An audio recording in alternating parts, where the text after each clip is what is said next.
जय हिंद दोस्तों, स्वागत है आप सभी का आपके अपने YouTube चैनल ट्यूशन घर ऑफिशियल में।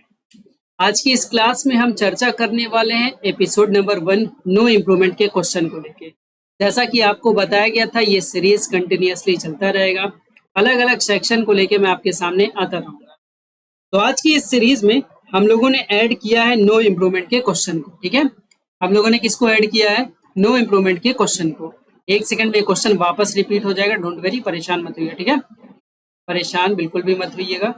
हम लोगों ने किस सीरीज को स्टार्ट किया है? नो इम्प्रूवमेंट की सीरीज को। इससे पहले मैंने आपको क्या क्या करा रखा है? इससे पहले मैंने आपको एरर के सेक्शन करा रखे हैं, और मैंने क्या करा रखे हैं? एरर के सेक्शन के साथ साथ मैंने ओकैब वाले सेक्शन को भी आपको करा रखे हैं। ओके, तो जब ये दोनों सेक्शन करा दिए हैं तो आप उनको जरूर देखिए, और जो लोग अभी वीडियो देख रहे हैं, इस क्लास को अटेम्प्ट करने के बाद उस सेक्शन को भी जाके लगा के कमेंट करके बताएंगे कि उनका कितना सही जा रहा है। ठीक है, चलो इस वाले को शुरू करेंगे, देखना ध्यान से। तो नो इम्प्रूवमेंट का है। इसमें अगर आप 8 नंबर ले आ रहे हो, इस 10 में से अगर आप 8 लेके आ रहे हो, तो आप ये समझना, ये मानना कि आपकी तैयारी बहुत अच्छी चल रही है और बहुत ही अच्छे ट्रैक पे आप हो। ठीक है, चलो देखते हैं आपका 8 सही होता है। कमेंट करके आप भी बताना कि आपके कितने सही हुए हैं। और ये अपडेटेड क्वेश्चंस रहेंगे। इधर 2023 के जो भी पेपर हुए हैं उन पेपर के क्वेश्चन आपको कराए जा रहे हैं। पहला क्वेश्चन आपकी स्क्रीन पे है, Raju did very well in the exam, he must study well. ठीक है, राजू ने क्या किया? अपने एग्जाम में बहुत अच्छा कर दिया है और उसे ही मस्ट स्टडी वेल, उसे अच्छे से पढ़ना चाहिए। ठीक है, अब इसमें देखो ऑप्शंस क्या होगा। जब आप इसको देखोगे इस लाइन को, तो आप कहोगे सर यहाँ तो पास्ट की कहानी है ना, यहाँ तो पास्ट की कहानी है।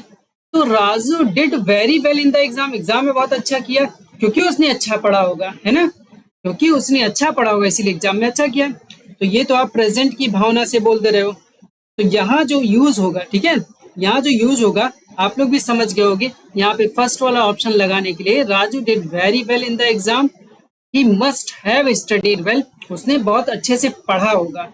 आप श्योर नहीं है इस बात को लेके, लेकिन उसके रिजल्ट्स बता रहे हैं कि उसने अच्छे से पढ़ा होगा। ठीक है, तो ऐसा जो पूर्व में संभावित या आप थोड़ा सा गेस कर पा रहे हो उस पर, तो ऐसे के लिए आप मस्ट हैव का यूज करते हैं। क्लियर है? तो Raju did very well in the exam, he must have studied well. Clear है? पहला क्वेश्चन हो गया। सेकेंड नंबर क्वेश्चन आपकी स्क्रीन पे देखना, ये भी क्वेश्चन आपके CHSL के ही क्वेश्चन है, सॉरी MTS के ही क्वेश्चन है, जो 2023 के मई के मंथ में हुए हैं। क्वेश्चन आपका, he started a newly jobs on Tuesday. अब देख लो, अ न्यूली जॉब्स क्या होता है भाई? जॉब तो हो गया नाउन, ठीक है, और जो आपने न्यू लगा दिया वो हो गया एडजेक्टिव।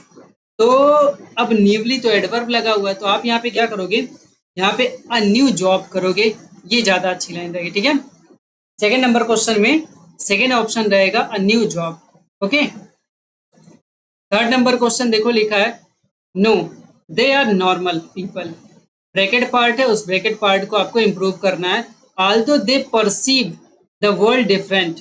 परसीव की मीनिंग ध्यान रखना, समझना या देखना। ठीक है, समझना या देखना होता है परसीव की मीनिंग। तो कह रहा है नो, नहीं, दे आर नॉर्मल पीपल, वे लोग नॉर्मल लोग हैं। ठीक है, वे लोग नॉर्मल लोग हैं। अब देखो, जब ये कहानी शुरू हुई होगी नो से, तो आगे जाके आप उसका और भी विरोध करोगे, है ना? नहीं, वो लोग नॉर्मल पीपल हैं, लेकिन लेकिन उन लोगों ने क्या किया? लेकिन आल्दो मतलब होता फिर भी। अगर यहाँ कहीं पे कॉमा वगैरह लगा होता, तो आपको पता है कॉमा लगा होता या येट लगा होता, तो हम क्या करते? आल्दो के पेयर को सही मानते।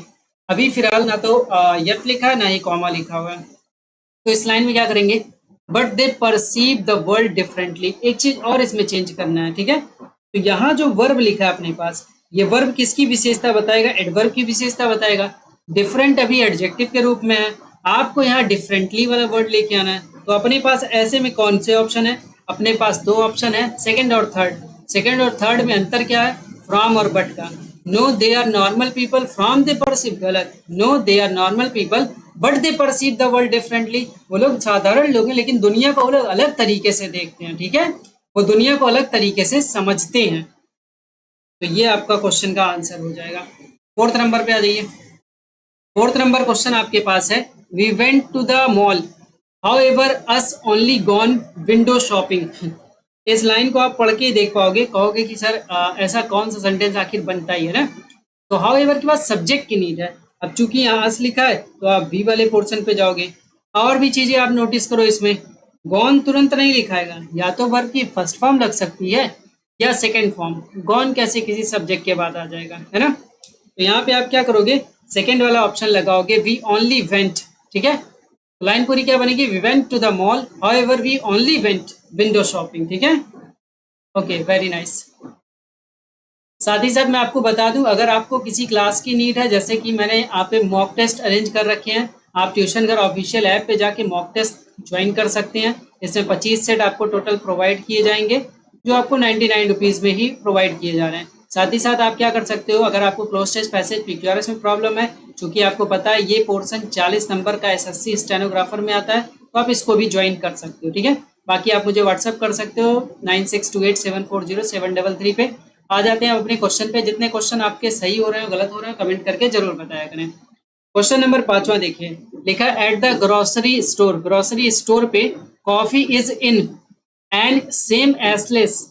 इसको एसलेस की मीनिंग इसको पढ़ने का ऑयल मीनिंग पढ़िए। ठीक है, ऑयल, इसका एस और एल को साइलेंट कर रखा है। ठीक है, एसएल, एसएल भी बोल सकते हैं, ऑयल भी बोल सकते हैं, साइलेंट है कुछ वर्ड। इसकी मीनिंग होती है गलियारा। ठीक है, एज टी। तो इस लाइन को पढ़ने से सीधा फोकस हो जाएगा कि करना क्या। एन सेम लगेगा, नहीं लगेगा सर। एन सेम क्या होता है, तो इंप्रूवमेंट के चांस तो ज्यादा बन जा रहे हैं। कभी आप लोगों ने कंजंक्शन की टॉपिक पढ़ रखी है और ये सुना था कि अ सेम के साथ एज? नहीं, आपने पढ़ रखा था कंजंक्शन में, मैंने आपको बताया था कि द सेम के साथ, ओके, द सेम के साथ क्या लगेगा, द सेम के साथ लगेगा या तो एज लगेगा या तो दैट लगेगा, है ना। मैंने आपको पढ़ा रखा है कि दैट तब लगेगा जब वर्ब क्लियर रहेगा, और जब वर्ब क्लियर नहीं रहेगा तो क्या लगेगा, एज लगेगा। ऐसा किस में है, तो ऐसा सर 4th नंबर ऑप्शन में केवल बना है, और कोई ऑप्शन बनेगा भी नहीं यहाँ पे। ठीक है, द सेम। 7 नंबर क्वेश्चन में, सॉरी 6 नंबर क्वेश्चन में, I had to got up early so I have been in a daze all morning. ठीक है, कह रहा I had to got up. अब गेट के फॉर्म पे आ जाओ सीधा, कि गेट का फॉर्म क्या होता है भाई, गेट फर्स्ट फॉर्म होता है, गॉट सेकेंड फॉर्म होता है, गॉट ही थर्ड फॉर्म होता है, और गॉटन भी भाई थर्ड फॉर्म होता है। तो दोनों टाइप का यूज होगा तो कोई प्रॉब्लम नहीं है। ठीक है, अब आप देखो, जब आप इन्फिनेटिव की बात करते हो तो टू प्लस कौन सा फॉर्म चलता है, टू प्लस वर्ब की फर्स्ट फॉर्म चलता है। जब आप इन्फिनेटिव की बात करोगे तो टू प्लस वर्ब की फर्स्ट फॉर्म चलती है। तो देखो यहाँ पे हैड टू गेट रहना चाहिए। ठीक है, तो अपने पास कौन सा ऑप्शन है, had to get up. Clear, आसान था, बहुत सिंपल था। 7 नंबर क्वेश्चन में लिखा है you will have to brakes hard when you go down the hill. अभी मैंने आपको क्या समझाया है कि भाई टू के बाद क्या लगेगा, सर टू के बाद लगता है वर्ब की फर्स्ट फॉर्म। इसे हम ग्रामेटिकल रूप से एक लैंग्वेज देते हैं इन्फिनेटिव। ठीक है, इनको हम क्या बोलते हैं, इन्फिनेटिव। ठीक है, इन्फिनेटिव हम इन्हें बोलते हैं। तो आप यहाँ पे ब्रेक्स हार्ड, यहाँ से पहले एस को रिमूव करें, ऐसा कौन से ऑप्शन में है सर, यहाँ पे ब्रेक हार्ड। ठीक है, तो फर्स्ट ऑप्शन करेक्ट हो जाएगा। ऐसे क्वेश्चन लगा लगा के देखो कि आपकी तैयारी कैसी है, सारे क्वेश्चन में कौन सा आप कर पा रहे हो। इसमें जो अंडरलाइन पार्ट है वो ये है, गिविंग द डिनर्स। ठीक है, giving the diners underline part है। तो देखो लिखा the waiter giving the diners some complimentary mints. ठीक है, अब देखो गिविंग द डिनर, अगर यहाँ पे कोई हेल्पिंग वर्ब होता वेटर के बाद तब भी समझ में आता, कोई हेल्पिंग वर्ब नहीं है। तो अगर कोई हेल्पिंग वर्ब नहीं है तो दो चीजें हो सकती है, या तो वर्ब की फर्स्ट फॉर्म आ जाए या तो वर्ब की सेकेंड फॉर्म आ जाए। तो अपने पास देखो दो ऑप्शन है, give the dinners, give the dinner. ठीक है, गिव द डिनर्स या गिव द डिनर्स। तो पूरी लाइन में क्या रहेगा, वेटर ने दिया, तो वेटर के अकॉर्डिंग देखो वर्ब की फर्स्ट फॉर्म में एस या ईएस भी लगना चाहिए था, ये तो नहीं लगा हुआ है।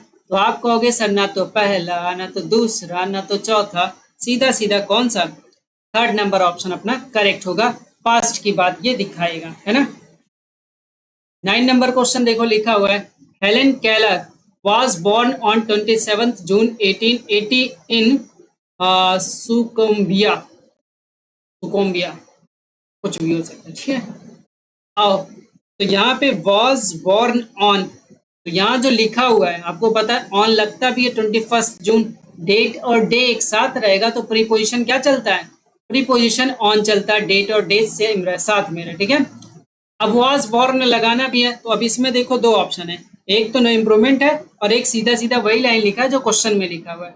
तो ऐसे कंडीशन में आप सिंपल सा क्या कर सकते हैं, आप सिंपल सा नो इम्प्रूवमेंट की तरफ चले जाइए, कोई दिक्कत नहीं है इस क्वेश्चन में, या फिर आप पहला भी लगा सकते हैं तब भी कोई दिक्कत नहीं रहेगा, ठीक है। तो दोनों में से कुछ भी लगाएंगे सही माना जाए, वैसे आप नो इम्प्रूवमेंट पे जाइए क्योंकि वही लिखा तो फिर वापस वही रखना क्या दिक्कत है ना।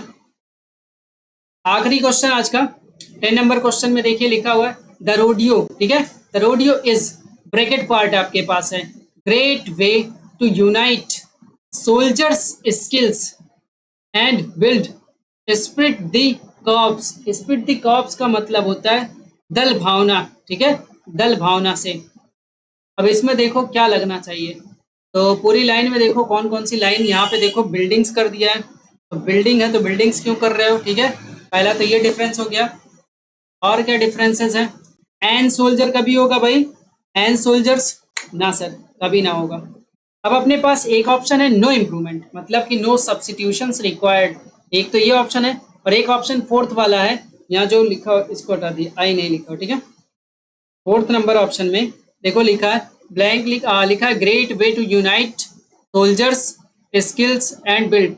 अब आप चाहे तो नो सब्सटीट्यूशन पे जाते हैं और चाहे तो आप फोर्थ ऑप्शन पे, तो यहाँ देखो क्या लिखा है सोल्जर्स, इसमें एपोस्ट्रॉफी एस लगाया है, और यहाँ देखो केवल एपोस्ट्रॉफी लगाया है। तो इसका जो सही फ्रेज है, सही जो लाइन यूज होती है, ध्यान रखना, सही जो लाइन यूज होती है वो यही रहती है सोल्जर्स स्किल्स, ठीक है, सोल्जर्स स्किल्स, मतलब एपोस्ट्रॉफी एस नहीं, केवल एपोस्ट्रॉफी लगाना है, यही इसका सही फ्रेज है, सही तरीका है यूज करने का। तो उम्मीद करता हूँ आपको 10 क्वेश्चन समझ में आए होंगे। अगर आपने इसमें हिट कर रखे हैं 8 नंबर प्लस या 8 नंबर, तो आप मानना कि आपकी तैयारी बेहतरीन शानदार है। कमेंट करके जरूर बताया करें ताकि ये क्लासेस आपको डेली प्रोवाइड होता रहे, ठीक है, कोई ना कोई सेक्शन।